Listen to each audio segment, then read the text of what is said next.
जीवन मिल जाए, वो भगवान की कृपा है और वो उनको मिली। उसके साथ साथ आध्यात्मिक जीवन और आगे बढ़ा उनका। चिन्मय मिशन की स्थापना हुई रीवा में। तब तक मैं भी रीवा में प्रैक्टिस करता था और मझले दादा भाई अपने अपने क्षेत्र में थे। ये जो उनकी कर्तव्य परायणता थी गृहस्थ आश्रम में, उसी का फल स्वरूप है कि आध्यात्मिक जीवन में उनकी उन्नति होती गई और अंततो गत्वा वे चिन्मय आश्रम लघुआ में रहने लगे। उस समय वहां कोई विशेष कार्य नहीं था। ये अक्सर हमसे वो कहा करते थे कि कैसे कैसे हमको इसमें सफलता मिली, हम आगे बढ़े। वो जो समय था उनका प्रारंभिक चिन्मय आश्रम में रहने का, तो आश्रम की देखभाल तो खैर होती ही थी, लेकिन कोई ज्यादा विस्तार नहीं था और उनको बहुत समय मिला सभी ग्रंथों का अध्ययन करने का, चाहे वो पुराण हो, चाहे वो उपनिषद हो, और चाहे स्वामी रामकृष्ण या स्वामी रामदास या स्वामी विवेकानंद की जीवनी हो। जिस व्यक्ति ने पूरे इस पृष्ठभूमि को अपने अंदर पढ़ के और समाहित किया, ऐसा व्यक्ति क्या नहीं कर सकता। रामचरितमानस में भी भगवान श्री राम ने प्रथम भक्ति सत्संग की बताई और सत्संग केवल महापुरुषों के फिजिकल प्रेजेंस से ही नहीं होता, ग्रंथों से भी सत्संग होता है, आध्यात्मिक प्रवचनों से भी सत्संग होता है। इसका उनको जो लाभ मिला, उनके जीवन में बहुत परिवर्तन आया। परिवर्तन मनुष्य को अपने जीवन में दिखता नहीं,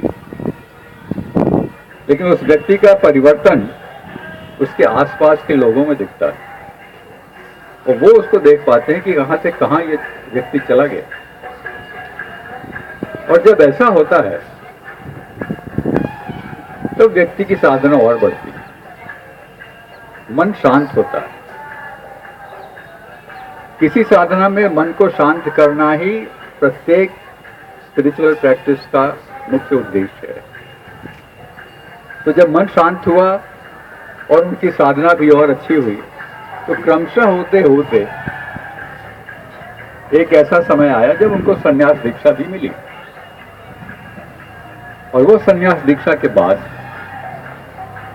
उन्होंने किस तरह से अपने आध्यात्मिक जीवन का प्रभाव बिखेरा, जो लोग उनके सानिध्य में आए होंगे, चाहे वो कॉलेज का स्टूडेंट हो, चाहे वो एक बाल विहार का छोटा बच्चा हो, और चाहे एक राजनीतिज्ञ हो, और चाहे वो एक बिजनेस वाला हो, आधुनिक बिजनेस वाला, उन्होंने इस सब को प्रभावित किया। आज वो हमारे बीच में नहीं है, लेकिन हम यहाँ पर उनको श्रद्धांजलि देने के लिए आए हैं। और सबसे बड़ी श्रद्धांजलि यही होगी कि हम सब उनके बताए हुए मार्ग में चलकर अपने को कृतकृत्य करें और हमारी कृतकृत्यता ही शांति का प्रसार करेगी, भाईचारे का प्रसार करेगी और समाज व्यवस्थित होगा। आज इसकी अत्यंत आवश्यकता है। समाज में जो विघटन, परिवार में जो विघटन, ये केवल आंतरिक शांति का अभाव। स्वामी जी ने हम सबको ये मार्ग दिखाया और इसको मैं संयोग नहीं कहूँगा, ये मैं कहूँगा कि प्रकृति उनके साथ कैसे अनुकूल होती गई। कुछ ही दिन पहले 27 मार्च से 27 मार्च के पहले एक प्रवचन हुआ रीवा में स्वामी माधवानंद जी आए थे और 17 से 22 तक था वो। इत्तेफाक था कि स्वामी जी को उसी समय शंकरगढ़ में भागवत सुनानी थी। मैंने उनसे कहा कि आप अगर भागवत सुनाने जाएंगे और स्वामी जी आएंगे तो अच्छा नहीं लगेगा। तो उन्होंने कहा कि हमको जाने दो। भाषा देखिए, ये नहीं कहा कि मैं जाऊंगा, कह सकते थे, बड़े थे, लेकिन उन्होंने कहा मुझको जाने दो, मैं जिसको भागवत सुनाने जा रहा हूं वो 90 साल की महिला है, शंकरगढ़ की राजमाता। पता नहीं आगे उनको मौका मिलता है कि नहीं। आज जब हम पीछे मुड़ के देखते हैं, मुझे ऐसा लगता है कि वो उनको भागवत सुनाने तो गए थे, लेकिन खुद भी भागवत में ओतप्रोत होने गए थे। क्यों? क्योंकि समय आ गया था। इस तरह के जो संयोग होते हैं एक साधक के जीवन में, ये प्रभु की कृपा से ही होते हैं। उन्होंने भागवत सुनाया और जब लौट के आए तो उस समय एक शिविर भी चल रहा था, वानप्रस्थ शिविर। यहां से शायद 2-1 लोग गए भी होंगे। और उस शिविर का जो उद्देश्य था,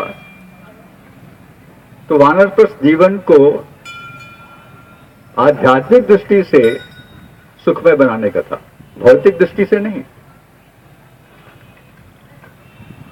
बुढ़ापे का समय आर्थिक कठिनाइयों का, सामाजिक कठिनाइयों का, सब चीज के इसमें कठिनाइयां ही कठिनाइयां दिखती हैं, शारीरिक कठिनाइयां। लेकिन उन्होंने जो शिविर रखा वो इसलिए रखा, इन सब कठिनाइयों का जो एकमात्र सूत्र है इनसे बचने का, वो आध्यात्मिक ही है, भौतिक नहीं। और ऐसे ऐसे प्रसंग चुन के उन्होंने उसमें रखा कि जितने भी राजा महाराजाओं ने संन्यास लिया, वानप्रस्थ लिया, उन सब का प्रसंग उस शिविर में था। 3 तारीख को शाम को उनका आखिरी प्रवचन हुआ और रात को वो आराम से सोए और 4 के ब्रह्म मुहूर्त में, उस समय शायद एकादशी भी थी, और वे राम भक्त थे। सब चीजों का संयोग उनकी साधना, उनके आध्यात्मिक जीवन को प्रदर्शित करती। आज हम लोग उनके प्रति अपने श्रद्धा सुमन अर्पित करें, क्योंकि वो है तो यहीं के, भले सन्यासी हो गए, हैं यहीं के। वहां रहते थे, वो बड़े खंडहर हो गया हो, लेकिन रहते तो यहीं थे। और ये प्राचीन देवी माई का जो स्थान है, इससे बढ़ के कोई स्थान हो नहीं सकता। और हम आभार व्यक्त करना चाहते हैं आप सबका और राहुल का, जिन्होंने इसका आयोजन किया। पुनः एक बार स्वामी जी के चरणों में नमन।